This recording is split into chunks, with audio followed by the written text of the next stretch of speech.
성부와 성자와 성령의 이름으로 말씀드립니다. 한 주간 동안 안녕하셨는지요? 요즘 저는 예전에 공부했던 내용들을 나름 일목요연하게 정리하고 있는데 그 재미가 상당히 쏠쏠합니다.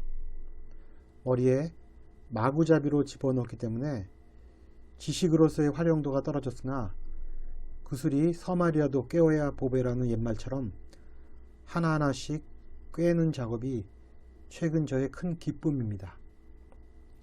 한편으로는 이제 배울 만큼 배웠으니 배운 것을 정리해야 할 나이가 되었다는 자각에서 비롯된 행위일지도 모르겠습니다. 일단 지금까지의 것을 정리한 후에 또다시 천천히 배워갈까 합니다. 오늘 일독서인 사도행전과 이독서인 베드로서에서는 돌이라는 공통적인 소재가 등장합니다. 오늘 일독서에 등장한 돌은 예수님의 12제자들이 식량 배급 등의 일을 위해 뽑았던 7명의 부재 중에 한 사람인 스데파노와 관련되어 있습니다. 스데파노는 12제자들과 마찬가지로 백성들 앞에서 놀라운 일과 기적을 행하고 있었습니다. 그는 적의를 지닌 다양한 사람들과 논쟁을 벌였는데 누구도 그를 당해낼 도리가 없었습니다. 이에 적대자들은 사람들을 매수하여 스데파노가 모세와 하나님을 모독하는 말을 하고 있다는 소문을 퍼뜨려 그를 의회로 끌려오게 만듭니다. 그러나 스데파노는 의회의 사람들 앞에서도 자신이 믿고 있는 바에 대해 확신 있게 전달합니다. 이에 화가 솟구친 의회원들은 스데파노를 성 밖으로 끌어내어 분노하는 군중들에게 던져줍니다. 그는 돌로 맞아 죽어가면서도 주 예수님, 제 영혼을 받아주십시오 라고 외치면서 기독교 역사상 최초의 순교자가 됩니다. 이때 회개 전이었던 사도 바울이 그 옆에 있었다고 합니다. 베드로서에서도 순탄치 않은 예수님의 삶을 돌에 비유하는 장면이 등장합니다. 예수님을 주님이라고 믿는 자들에게 돌은 선택을 받은 귀한 돌이고 집을 짓는 데 쓰일 요긴한 돌이며 사람들이 성전을 지을 때의 머릿돌이었습니다.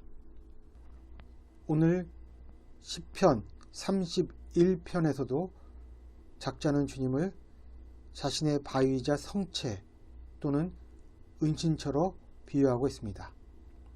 즉 예수님은 살아있는 귀한 돌과 같은 존재였습니다. 그러나 예수님을 믿지 않는 자들에게는 버려진 돌이었고 사람들을 걸려 넘어지게 하는 장애물이었으며 거추장스러운 존재였습니다. 믿지 않는 사람들은 자신들이 장애물처럼 여기는 그러한 돌을 들어 스데파노를 내리쳐 죽음에 이르게 한 것입니다.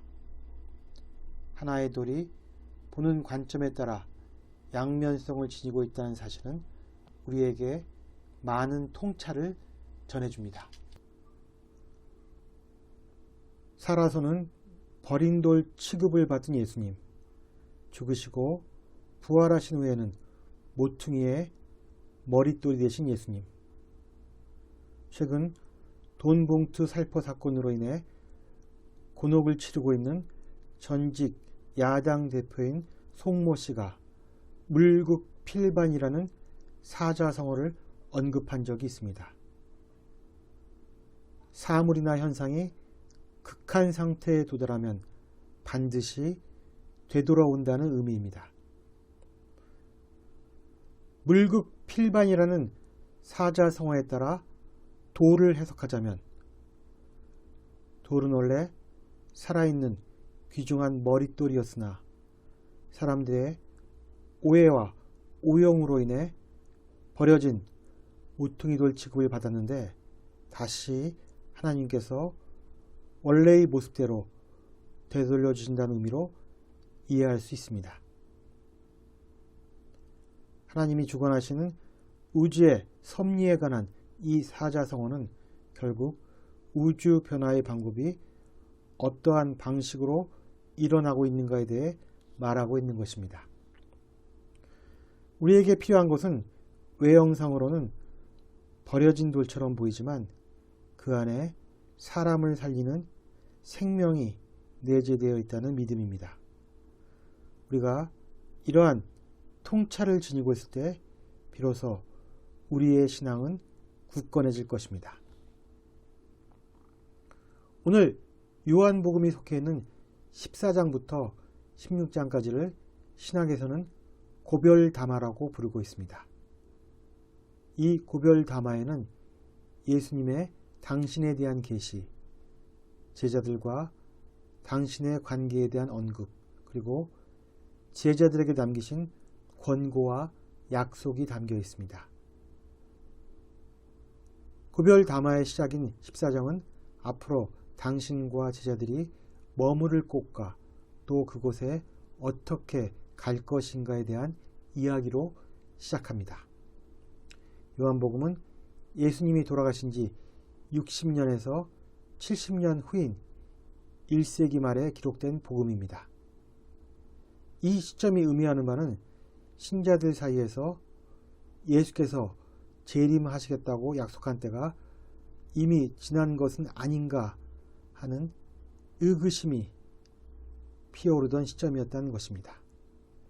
따라서 요한복음은 당시의 신자들에게 예수님의 재림에 대한 희망을 줌과 동시에 예수님의 재림을 당장 일어날 사건으로 믿고 있는 사람들의 생각도 수정할 필요가 있었습니다. 예수님은 우리가 생각한 것만큼 그렇게 빨리 오시지 않지만 그럼에도 불구하고 언젠가는 오실 분이라고 사람들을 설득해야 했으며 그 장면이 바로 오늘 복음의 도입부인 것입니다. 따라서 복음사가는 예수님의 입을 빌어 제자들에게 하느님 나라에 대한 확신을 심어줘야 했고 예수님이 언젠가는 재림하셔서 제자들을 당신과 함께 당신이 있는 곳으로 데려간다는 약속을 보여줘야만 했습니다.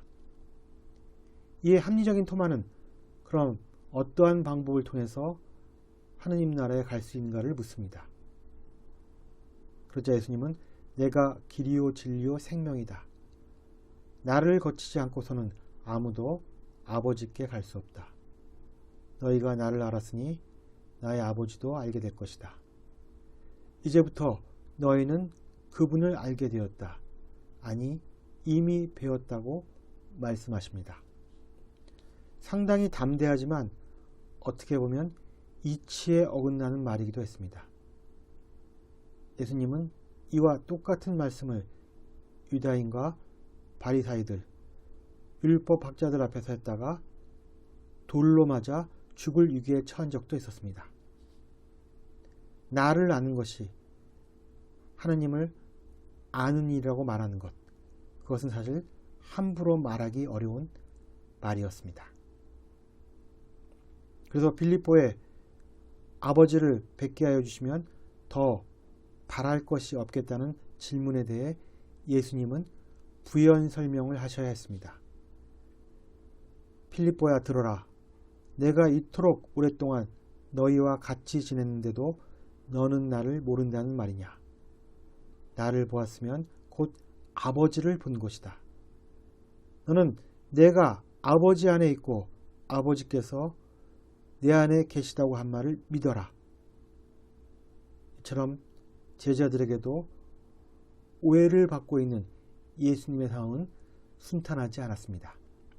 흥미로운 사실은 근대에 있어서 반기독교적이며 반교회적인 가치를 설파한 철학자 니체가 아이러니하게도 반예수적이지 않았다는 사실입니다. 그렇다면 왜 니체는 예수를 높이 평가했을까요? 니체는 예수 그리스도라는 존재가 자신을 심판할 어떤 초월적인 법정도, 자신을 보호할 어떤 초월적인 존재도 필요로 하지 않았다고 전제합니다. 즉 예수는 보이지 않는 천국을 위해 현실을 희생시키지 않았다는 것입니다. 오히려 예수에게 있어서 천국은 바로 이 세계 속에서 실천을 통해 얻어지는 새로운 삶의 방식이었다는 것입니다. 니체가 교회를 신의 무덤이라고 몰아붙인 이유는 교회는 예수가 그토록 깨부수려 했던 여러 율법들로 무장하고 있으며 새로운 실천이 아닌 신앙만을 통해 천국을 찾으라고 사람들을 몰아갔기 때문입니다. 이제 예수께서 필립보에게 이렇게 말씀하십니다. 내가 하나님과 같은 존재라는 내 말조차 믿기 어렵다면 마지막으로 내가 하는 이 일들을 보아서라도 믿어라. 정말 잘 들어두어라. 나를 믿는 사람은 내가 하는 일을 할 뿐만 아니라 그보다 더 큰 일을 하게 될 것이다. 우리의 말이 전부라면 우리는 무엇이라도 될 수 있습니다. 우리가 피카소의 게르니카를 보고 내가 그리고자 했던 작품도 저것과 유사하다라고 말할 수도 있습니다. 그러나 그것을 그릴 실행력이 없다면 그것은 공허한 말장난이 될 것입니다. 유다인들이 예수님을 두려워했던 가장 큰 이유는 당신의 말씀을 보증하는 행위였습니다. 그래서 예수님이 제자들에게 주고 싶은 것이 바로 하나님의 권능을 직접 드러나게 하는 능력이었습니다. 예수님은 이렇게 말씀하십니다. 내가 이제 아버지께 가서 너희가 내 이름으로 구하는 것이면 무엇이든지 이루어지도록 하겠다. 너희가 내 이름으로 구하는 것이면 무엇이든 다 내가 이루어 주겠다. 덧붙여 이렇게 말씀하십니다. 그러면 아들로 말미암아 아버지께서 영광을 받으실 것이다. 때로 자식들이 부모의 영광이 될 수 있습니다. 제자들과 예수님도 마찬가지입니다. 제자들의 행위로 인해 예수님이 영광을 받게 되면 이것이 곧 예수께서 하나님께 영광을 돌리는 길이 됩니다. 그것은 바로 버려진 돌이 모퉁이 돌이 되는 기적이기도 한 것입니다.